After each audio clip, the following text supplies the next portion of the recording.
பரிசுத்த நாமத்திற்கு துதியும் கனமும் மகிமையும் உண்டாவதாக. இந்த தொலைக்காட்சியின் வாயிலாக உங்கள் ஒவ்வொருவரையும் சந்திப்பதில் நான் கிறிஸ்துவுக்குள்ளாக மிகுந்த மகிழ்ச்சி அடைகின்றேன். கடந்த நாட்களில் நாம் தேவன் ஏற்படுத்தி கொடுத்த ஆசாரியர்களை குறித்து நாம் படித்து வந்தோம். இன்னும் தொடர்ச்சியாக அவர்களுடைய வேலைகளை குறித்து, அந்த ஆசாரியத்துவத்தின் நோக்கத்தை குறித்து நாம் படிக்க இருக்கின்றோம். அதை குறித்து தொடர்ச்சியாக நாம் படிப்பதற்கு முன்பதாக நாம் யாவரும் தலையில் தாழ்த்தி ஒரு சிறிய ஜெபத்தை ஏறெடுப்போம். ஓய்வு நாளுக்கும் ஆண்டவராய் இருக்கக்கூடிய எங்கள் பரிசுத்த தகப்பனே, இந்த நேரத்திலும் கர்த்தாவே, இதோ நீர் ஏற்படுத்தி கொடுத்த உமது ஆசாரியர்களுடைய அந்த ஆசாரியத்துவத்தின் நோக்கத்தையும் அந்த வேலைகளையும் என்ன என்று நாங்கள் தெரிந்து கொண்டு அந்த நோக்கத்தையும் அந்த வேலைகளையும் எங்களுடைய வாழ்க்கையில் நாங்கள் செய்யத்தக்கதாக கர்த்தர் நீர் எங்கள் ஒவ்வொருவருக்கும் உதவி செய்யும்படியாய் எங்களுக்காய் பாடுபட்டு மரித்த கர்த்தராகிய இயேசு கிறிஸ்து நல்ல ஜெபிக்கிறோம். ஜீவனும் இரக்கமும் நல்ல பிதாவே, ஆமேன். அன்பான நேயர்களே, கடந்த நாட்களில் நாம் இந்த ஆசாரியர்களை குறித்த ஒவ்வொரு காரியத்தையும் நாம் படித்து வந்தோம். தேவன் இந்த ஆசாரியர்களுக்கு அடுத்த காரியம் என்று வரும்பொழுது மோசேயினிடம் எல்லா காரியங்களையும் மிகவும் நுணுக்கமாக சொல்வதை நாம் பார்க்கலாம். ஆசாரியன் எந்த வம்சத்தை சார்ந்தவனாய் இருக்க வேண்டும், அவன் எப்படிப்பட்டவனாய் இருக்க வேண்டும், அவனுடைய பிரதிஷ்டை எப்படிப்பட்டதாய் நடைபெற வேண்டும், அந்த பிரதிஷ்டைக்கு பயன்படுத்தப்படக்கூடிய அபிஷேக தைலம் எதிலிருந்து செய்ய வேண்டும், அவனுக்கு போடக்கூடிய வஸ்திரம், அந்த வஸ்திரத்துக்கு பயன்படுத்தக்கூடிய எல்லா பொருட்கள், என்னென்ன பொருட்களை பயன்படுத்த வேண்டும் என்று ஒவ்வொரு காரியங்களையும், அவனுடைய உடல் எப்படிப்பட்டதாக இருக்க வேண்டும் என்று எல்லா காரியங்களையும் கர்த்தர் மிகவும் நேர்த்தியாக மிகவும் நுணுக்கமாக ஒரு ஆசாரியன் எப்படிப்பட்டவனாய் இருக்க வேண்டும் என்று கர்த்தர் சொல்வதை நாம் பார்க்கலாம். மோசேயினிடம் கர்த்தர் எல்லா காரியங்களையும் இந்த அளவுக்கு நுணுக்கமாய் சொல்கிறார் என்றால் அந்த ஆசாரியனுடைய வேலை மிக முக்கியமான ஒரு வேலையாய் காணப்படுகின்றது. அந்த ஆசாரியத்துவத்தின் நோக்கம் மிக முக்கியமான ஒரு நோக்கமாய் காணப்பட வேண்டும். எனவேதான் கர்த்தர் அதில் மிகவும் கவனமுடைய நபராய் காணப்படுகின்றார். கர்த்தர் ஒரு காரியத்தை எழுதுகிறார் என்றார், ஒரு காரியத்தை பேசுகிறார் என்றால் அது நம் ஒவ்வொருடைய வாழ்க்கையிலையும் நாம் மிகவும் கவனமாய் பார்த்து கேட்டு அதன்படி நடக்க வேண்டும் என்பதற்காக கர்த்தர் அவைகளை சொல்லி இருக்கின்றார். அப்படியானால் இவ்வளவு கவனமாய் சொல்லப்பட்ட இந்த ஆசாரியத்துவத்தின் நோக்கங்கள் என்ன என்பதை நாம் தொடர்ச்சியாக பார்க்க இருக்கின்றோம். ஆசாரியத்துவத்தை தேவன் தொடங்கினதற்கு பல காரணங்கள் உள்ளன. அந்த காரணங்களை நாம் சுருக்கமாக நாம் பார்த்தோமே ஆனால் 3 காரணங்களுக்குள்ளாக, 3 நோக்கங்களுக்குள்ளாக ஆசாரியத்துவத்தின் நோக்கத்தை நாம் அடக்கிவிடலாம்.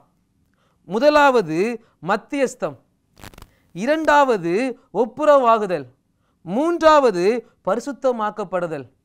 இந்த 3 நோக்கங்களை அடிப்படையாக வைத்துதான் ஆசாரியத்துவத்தின் வேலைகள் நடைபெறுவதை நாம் புரிந்து கொள்ளலாம். இந்த நோக்கங்கள், இதனுடைய அர்த்தம் என்ன என்பதை தொடர்ச்சியாக நாம் பார்ப்போம். முதல் நோக்கம் மத்தியஸ்தம் பண்ணுவது.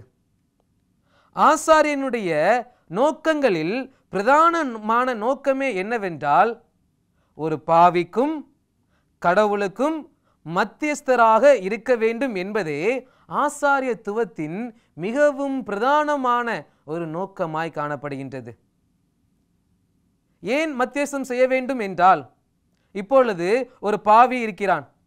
அந்த பாவி தன்னுடைய பாவங்கள் மன்னிக்கப்பட்டு தான் ஒரு தூய்மை உள்ளவனாக, ஒரு பரிசுத்தம் உள்ளவனாக, தேவனுக்கு பிரியமான ஒரு குமாரனாய் இருக்க வேண்டும் என்று தன்னுடைய இதயத்தில் ஆசைப்படுகின்றான். அப்படிப்பட்ட ஒரு நபராய் மாறுவதற்கு அந்த பாவியால் என்ன செய்ய முடியும்?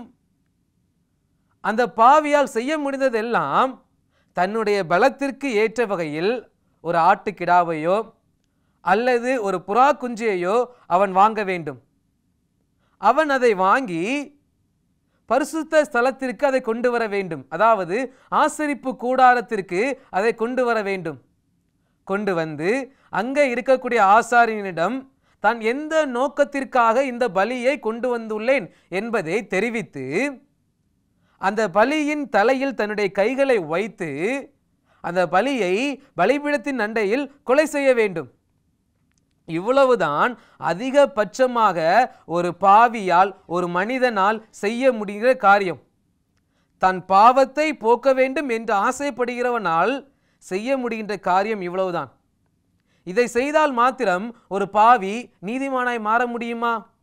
அல்ல. இந்த இடத்தில் அவனுக்கு ஒரு நபர் தேவைப்படுகின்றார்கள். எதற்காக அப்படி என்றால், அந்த இரத்தத்தை பலிபீடத்தில் பூச ஒரு நபர் தேவைப்படுகின்றார்கள். அந்த இரத்தத்தை ஆசரிப்பு கூடார பரிசுத்த ஸ்தலத்திற்கு உள்ளே சென்று அங்கே இருக்கக்கூடிய திரைச்சிலையில் தெளிப்பதற்கு ஒரு நபர் தேவைப்படுகின்றார்கள். ஆனால் அவனால் அந்த பலிபீடத்தின் கொம்புகளில் இரத்தத்தை பூச முடியாது. திரைச்சீலையில் அவனால் அந்த இரத்தத்தை தெளிக்க முடியாது. இப்படிப்பட்டிருக்கிற சூழ்நிலையில் ஒரு பரிசுத்தமான நபர் அவனுக்கென்று தேவைப்படுகின்றார்கள். இதற்காக தேவன் ஏற்படுத்தி வைத்த நபரே இந்த ஆசாரியன் என்பது.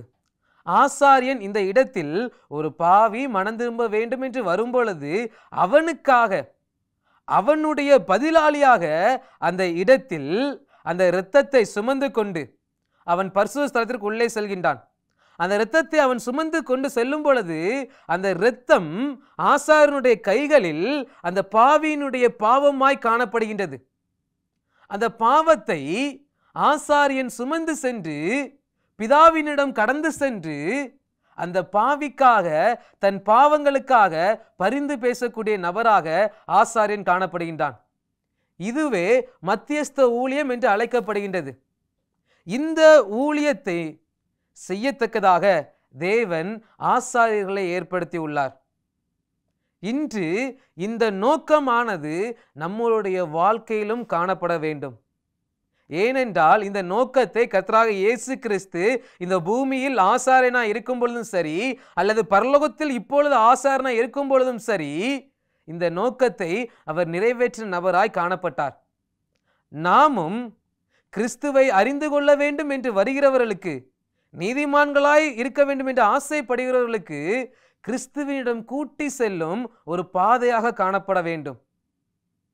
ஆனால் மெய்யான மத்தியஸ்தர் கிறிஸ்து ஒருவரே என்பதை நாம் உணர்ந்து கொள்ள வேண்டும். இரண்டாவது, ஆசாரியத்துவத்தின் நோக்கம் என்னவென்றால் ஒப்புரவாகுதல். ஆராதனையின் இரண்டாவது மிக முக்கியமான ஒரு அம்சம் என்னவென்றால் ஒப்புரவாகுதல். அதாவது முதலாவது மத்தம் செய்கின்றான். அந்த ஆசாரியன் ஒரு பாவிக்காக அவன் பதிலாளியாய் அங்கு கடந்து செல்கிறதை நான் பார்க்கின்றோம். இந்த இடத்தில் ஆசாரியன் என்ன செய்கிறான் என்றால், அந்த பாவிக்கும் தேவனுக்கும் நடுவில் நின்று ஒரு ஒப்புறுதலை அவன் உண்டு பண்ணுகிறதை நாம் பார்க்கலாம். இந்த இடத்தில் நாம் தொடர்ந்து படித்தோமேயானால் ஏசாயா 59 அதிகாரம் 2வது வசனம் மற்றும் புலம்பல் 3வது அதிகாரம் 44வது வசனங்களை நாம் வாசித்தோமேயானால், நம்முடைய பாவங்கள் நமக்கும் தேவனுக்கும் இடையில் நின்று ஒரு பிரிவினையை உண்டு பண்ணி வைத்துள்ளது, ஒரு விரிசலை உண்டு பண்ணி வைத்துள்ளது. இப்படிப்பட்ட சூழ்நிலையில் பிரிந்து காணப்படுகிற கடவுளையும் மனிதனையும் ஒன்றாய் ஒப்புரவாக்குவதற்கு இந்த ஆசாரியனுடைய வேலை செயல்படுகின்றது. அந்த ஆசாரியன் வருடம் முழுவதும் ஒரு மத்தியஸ்தராக செயல்பட்டாலும், அவன் பலிகளை செலுத்தினாலும் அதற்கான நோக்கம் என்னவென்றால், இந்த பாவியும் கடவுளும் ஒன்றாய் இணைய வேண்டும் என்கின்ற நோக்கத்திற்காக இந்த வேலையை அவன் செய்வதை நாம் பார்க்கலாம். அதாவது ஒப்புரவாக்குதல் என்று வரும்பொழுது கடவுளுக்கும் மனிதனுக்கும் இடையே இருக்கக்கூடிய அந்த பிளவை அகற்றி இருவரையும் ஒன்றாய் சேர்ப்பதே ஒப்புரவாக்குதல் என்பது. இதை இன்னும் தெளிவாய் புரிந்து கொள்ள வேண்டும் என்றால், இந்த ஒப்புரவாகுதல் என்பதனுடைய அர்த்தத்தை நாம் இன்னும் அதிகமாக புரிந்து கொள்ள வேண்டும். பாவ நிவாரணம் என்கின்ற வார்த்தையினுடைய அர்த்தத்தை நாம் புரிந்து கொள்ள வேண்டும். லேவியர் புஸ்தகத்தில் நாம் அடிக்கடி பாவ நிவிர்த்தி, பாவ நிவாரணம் என்று நாம் வாசிக்கின்றோம். இந்த இடத்தில் ஒரு வசனத்தை நான் வாசிக்கின்றேன். லேவியர் 4வது அதிகாரம் வசனம் 32வது வசனத்தை நாம் வாசித்தோமேயானால், அவன் பாவ நிவாரண பலியாக ஒரு ஆட்டுக்குட்டியை கொண்டு வருவாயானால், இப்போ ஒரு பாவி பாவ நிவாரணமாக ஒரு ஆட்டுக்குட்டியை கொண்டு வரான் என்றால், அந்த பாவ நிவாரணம், அதனுடைய அர்த்தம் என்ன என்பதை நாம் முழுவதாக புரிந்து கொள்ள வேண்டும். அதை புரிந்து கொள்ள ஒரு வசனத்தை நாம் வாசிக்கலாம். ஆதியாகமம் 6வது அதிகாரம் 14வது வசனம். நீ கொப்பேர் மரத்தால் உனக்கு ஒரு பேழையை உண்டாக்கு, அந்த பேழையிலே அறைகளை உண்டு பண்ணி அதை உள்ளும் புறம்புமாக கீழ்பூசு என்று சொல்கின்றார். இந்த பாவ நிவாரணம் மற்றும் நாம் வாசித்த இந்த வசனத்திற்கும் என்ன சம்பந்தம் என்று நாம் பார்த்தமையாகில் ஒரே ஒரு வார்த்தை மாத்திரம்தான் இந்த 2 வசனங்களுக்கும் ஒரு சம்பந்தத்தை ஏற்படுத்துகின்றது. என்னவென்றால், இந்த பாவ நிவாரணம் என்கின்ற வார்த்தைக்கான எபிரேய மொழியில் உள்ள அர்த்தம், அந்த வார்த்தை என்னவென்றால் கஃபார் என்று அழைக்கப்படுகின்றது. இந்த கஃபார் என்கின்ற வார்த்தை இந்த ஆதியாகம வசனத்தில் கீழ்பூசு என்கின்ற இடத்தில் அந்த கீழ் என்பதற்கு இதே கஃபார் என்கின்ற வார்த்தை பயன்படுத்தப்படுகின்றது. தேவன் எதற்காக அந்த 2 பலகைக்கும் நடுவே கீழ்பூச சொல்கிறார் என்றால், 2 பலகைகளும் ஒன்றாய் இணைக்கப்பட வேண்டும் என்பதற்காக கர்த்தர் அந்த கீழை அவர் பூச சொல்கின்றார். அதாவது பாவ நிவாரணம் என்பது 2 மனங்களை ஒருங்கிணைக்க கூடியது. அவன் பாவரிக்கை செய்யும் பொழுது அல்லது பாவ நிவாரண பலியை செலுத்தும் பொழுது அவனுடைய இருதயமும் தேவனுடைய இருதயமும் ஒப்புரவாக்கப்படுகின்றது, 2ம் இணைக்கப்படுகின்றது. இதுவே ஒப்புரவாக்குதல் என்று நாம் சொல்கின்றோம். ஒரு காரியத்தை செய்யக்கூடிய ஊழியம் ஒப்புரவாக்குதலின் ஊழியம் என்று அழைக்கப்படுகின்றது. இந்த நோக்கத்தை வெளிப்படுத்தக்கூடிய நபர்கள் ஆசாரியர்களாய் காணப்படுகின்றார்கள். 3வது, ஆசாரியத்துவத்தின் 3வது மிக முக்கியமான நோக்கம் என்னவென்றால் பரிசுத்தமாக்கப்படுதல். பரிசுத்த ஸ்தலத்தின் 3வது மிக முக்கியமான நோக்கம் என்னவென்றால் எல்லா பாவிகளும் பரிசுத்தமாக்கப்பட வேண்டும். ஒரு பாவி தன் பாவங்களுக்காக பலிகளை செலுத்துவதா இருந்தாலும் சரி, இல்லை ஆசாரியன் அவனுக்காக பரிந்து பேசுவதா இருந்தாலும் சரி, இது எல்லாவற்றிற்குமான மிக முக்கியமான நோக்கம் என்ன? பாவி பரிசுத்தமாக்க வேண்டும். தேவனை விட்டு பிரிந்தவன் தேவனோடு ஒன்றாக இணைக்கப்பட வேண்டும். இந்த ஒரு நோக்கத்திற்காக மாத்திரமே பரிசுத்தமாக்கப்பட வேண்டும் என்பதற்காக இந்த மொத்த ஆராதனைகளும் நடைபெறுகின்றது. காரணம், நாம் ஒவ்வொருவரும் பரிசுத்தம் உள்ளவர்களாய் மாற வேண்டும் என்பதற்காக.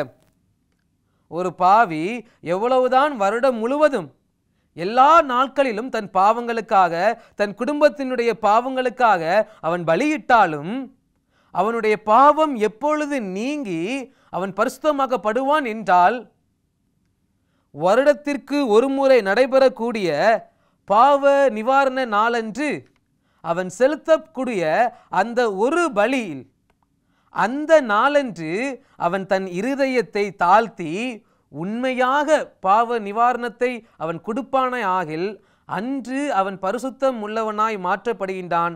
கடந்த வருடம் முழுவதும் இருந்த எல்லா பாவங்களும் நீக்கப்பட்டு அந்த வருடத்தில் ஒரு புதிய ஒரு பரிசுத்தமாக்கப்பட்ட ஒரு மனிதனாய் அவன் மாற்றப்படுகின்றான். இதுவே இந்த பரிசுத்தமாக்கப்படுதலின் ஒரு நோக்கமாக காணப்படுகின்றது.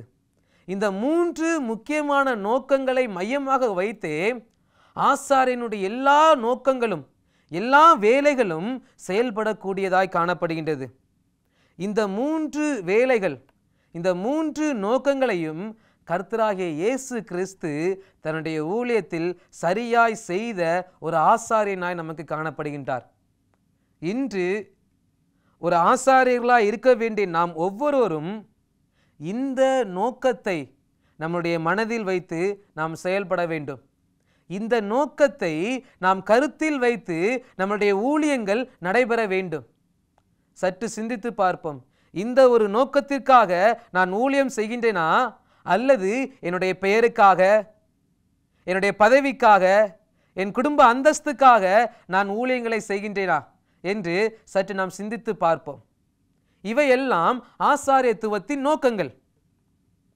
சரி, ஆசாரியர்களுடைய வேலைகள் என்ன என்று நாம் பார்த்தோமே ஆகில் அநேக வேலைகள் ஆசாரியர்களுடைய வேலைகளாய் காணப்படுகின்றது. அந்த வேலைகள் என்ன என்பதை நாம் தொடர்ச்சியாக சுருக்கமாக பார்க்கலாம். முதலாவது, ஆசாரியர்களுடைய வேலைகள் என்ன என்று நாம் பார்த்தோமேயாகில், என்னாகமம் 4வது அதிகாரம் 28வது வசனத்தை நாம் வாசித்தோமேயானால், அங்கு தேவன் ஆசரிப்பு கூடாரத்தை கவனிப்பதற்கு என்று லேவியர்களை ஏற்படுத்தி வைத்துள்ளார். அந்த லேவியர்களை வரிசையின் அடிப்படையில் அவங்களுடைய வேலைகளை சரியா அவர்கள் செய்கிறார்களா என்று கண்காணிக்கத்தக்கதாக ஆசாரியர்களை தேவன் நியமித்து வைத்தார். அதாவது லேவியர்களை தங்களுடைய கைக்குள் வைத்து அவர்களை சரியான பாதையில் அவர்களுடைய சரியான வேலையை செய்யும்படியாக நடத்த வேண்டும். இது ஆசாரியர்களுடைய ஒரு வேலையாய் காணப்படுகின்றது. இரண்டாவதாக, நீ ஆசாரியனிடத்தில் வேத நியாயத்தை பற்றி கேள் என்று சேனைகளின் கர்த்தர் சொல்கிறார். இரண்டாவது, ஆசாரியர்களுடைய வேலை என்னவென்றால், தேவனுடைய நியாயத்தை, அதாவது கற்பனைகளை முழுமையாய் தெரிந்து கொள்ளாதவர்கள் அது எங்கு போய் கற்றுக்கொள்ள வேண்டுமாம்? ஆசாரியர்களிடம் கற்றுக்கொள்ள வேண்டும் என்று வசனம் சொல்கின்றது. அதாவது ஆசாரியர்கள் ஜனங்களுக்கு, கற்பனையை தெரியாதவர்களுக்கு கற்பனையை கற்றுக் கொடுக்க வேண்டிய நபர்களாய் காணப்பட வேண்டும். நம்மளுடைய வேலையும் கற்பனையை மறந்த நபர்களுக்கு, கற்பனையை தெரியாத நபர்களுக்கு தேவனுடைய கற்பனை என்பதை சொல்லிக் கொடுக்கக்கூடிய ஒரு ஆசாரியர்களாய் நாம் காணப்பட வேண்டும். மூன்றாவது, ஆசாரியனுடைய வேலை என்ன என்று நாம் பார்த்தோமேயாகில், என்னாகமம் 5வது அதிகாரம் 11 முதல் 32 முடிய நாம் வாசித்தோம் என்றால், எரிச்சலின் காணிக்கையை அவன் ஏறெடுக்கிறவனாய் காணப்பட வேண்டும். அது என்ன எரிச்சலின் காணிக்கை? நீங்கள் அந்த அதிகாரங்களை வாசித்து பாருங்கள், அதனுடைய அர்த்தம் மிகவும் தெளிவாக தெரியும்.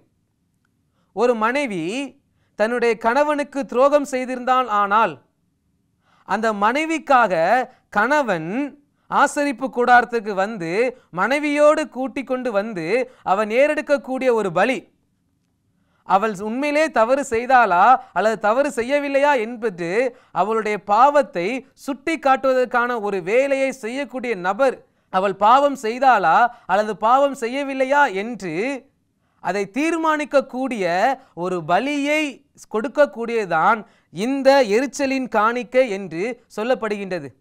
அதாவது தவறு செய்த நபரை நியாயம் விசாரித்தல், இவர்கள் உண்மையிலே தவறு செய்தார்களா அல்லது தவறு செய்யவில்லையா என்பதை கண்டுபிடித்ததுதான் இந்த எரிச்சலின் காணிக்கையை செலுத்துவது என்பது. நான்காவதாக, இந்த ஆசாரியர்களுடைய வேலை என்னவென்று நாம் பார்த்தோமேயானால், உபாகமம் 31வது அதிகாரம் 9வது வசனம் சொல்கின்றது, கர்த்தருடைய உடன்படிக்கை பெட்டியை சுமக்கிற லேவி புத்திரரான ஆசாரியருக்கு என்று நாம் வாசிக்கின்றோம். வனாந்திரத்தில் ஆசரிப்பு கூடாரமானது இருக்கும் பொழுது அது அடிக்கடி ஒவ்வொரு பகுதியில் இருந்து மற்றொரு பகுதிக்கு மாற்றப்பட்டு கொண்டே இருக்கும். அப்படிப்பட்ட நேரத்தில் தேவனுடைய உடன்படிக்கை பெட்டியை சுமக்கக்கூடிய வேலை இந்த ஆசாரியர்களுக்கு மாத்திரமே உள்ளது. தேவனுடைய கற்பனையை சுமக்கிறவர்களாய் இந்த ஆசாரியர்கள் காணப்பட வேண்டும். இன்றும் ஆசாரியர்களாக இருக்கக்கூடிய நாம் ஒவ்வொருவரும் தேவனுடைய கற்பனையை சுமக்கிற ஒரு வேலையை நாம் செய்ய வேண்டும்.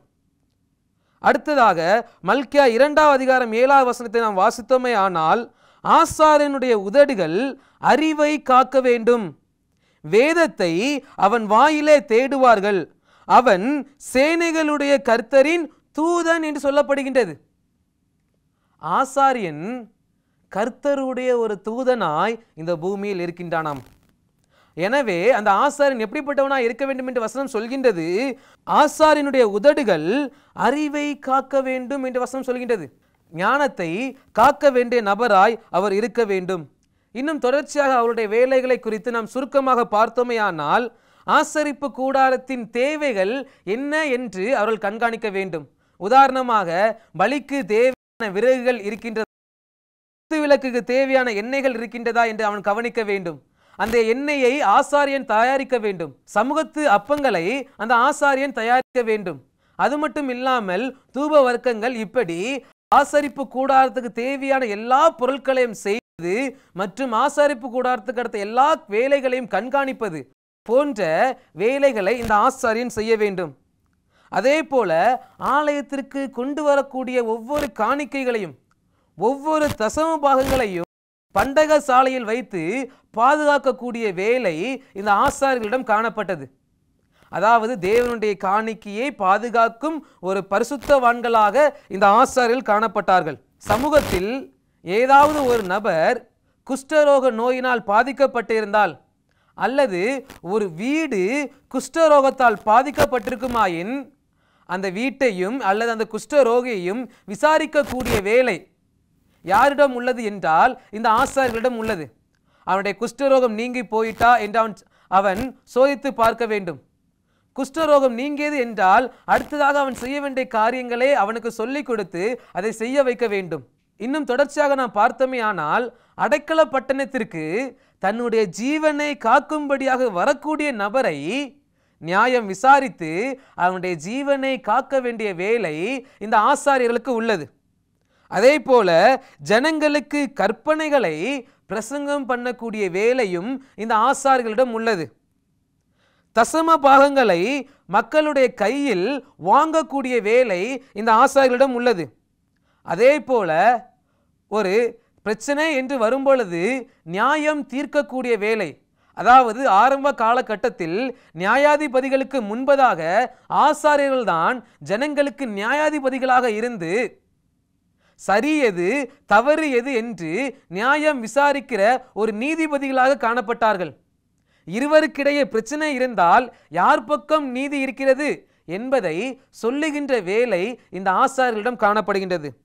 மேலும் தீட்டான ஒரு காரியம் ஜனங்களுக்குள்ளே நடைபெற்றால் அந்த தீட்டை போக்கி ஜனங்களை மீண்டும் நன்மையின் பாதையில் நடத்த வைக்கக்கூடிய வேலையும் இந்த ஆசாரியர்களிடம் இருந்தது. இப்படி மிக முக்கியமான வேலைகள் எல்லாம் இந்த ஆசாரியர்களிடம் கையில் இருந்தது. எனவேதான் கர்த்தர் இந்த ஆசாரியர்களை குறித்து சொல்லும் பொழுது அவர்கள் மிகவும் பரிசுத்தமானவர்களாய் காணப்பட வேண்டும். ஏனென்றால் அவர்கள் இஸ்ரவேல் ஜனங்களுக்கு முன்பாக வைக்கப்பட்டிருக்கின்ற இயேசு கிறிஸ்துவின் ஒரு நிழல், இயேசு கிறிஸ்துவை காண்பிக்கக்கூடிய ஒரு வரைபடம். கர்த்தரின் வேலை என்ன, கர்த்தரின் ஊழியங்களின் நோக்கம் என்ன என்று எல்லாவற்றையும் சொல்லக்கூடிய காண்பிக்கக்கூடிய ஒரு நபர்களாய் இந்த ஆசாரியர்கள் காணப்பட்டார்கள். அப்படிப்பட்ட ஒரு சூழ்நிலையில் இருக்கின்ற ஆசாரியர்கள் இன்று நாமாகவும் காணப்படுகின்றோம்.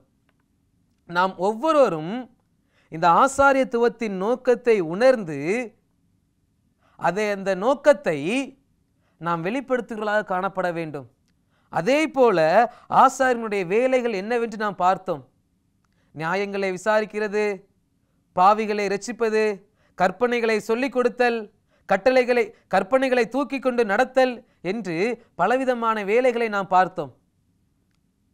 அந்த வேலைகள் ஒவ்வொன்றையும் நாம் நம்முடைய ஆவிக்குரிய வாழ்க்கையில் நான் செய்கின்றேனா இன்று நாம் சோதித்து பார்ப்போம். ஆசாரியனுடைய வேலைகள் என்ன என்று நாம் படித்தோம். இந்த வேலைகள் எல்லாவற்றையும் இன்று என்னுடைய வாழ்க்கையில் நான் சரியாக செய்கிறேனா என்று நம்மை நாம் சோதித்து பார்ப்போம். அப்படி நாம் சரியாக செய்தால் மாத்திரமே தேவனுடைய பார்வைக்கு முன்பதாக உத்தமமும் உண்மையும் உள்ள நீதியும் உள்ள பரிசுத்தமும் உள்ள தேவனுடைய ஆசாரியர்களாக நான் நிற்போம். அப்படிப்பட்ட நபர்களாய் நாம் காணப்பட வேண்டும். அதற்கே தேவன் நம்மை அழைத்துள்ளார். தேவனிடம் கேட்போம். நம் வேலையை சரியாக செய்வதற்கு அவர் நமக்கு பலன் தருவார். தேவன் தாமே உங்கள் ஒவ்வொருவரையும் ஆசீர்வதிப்பாராக. ஆமென்.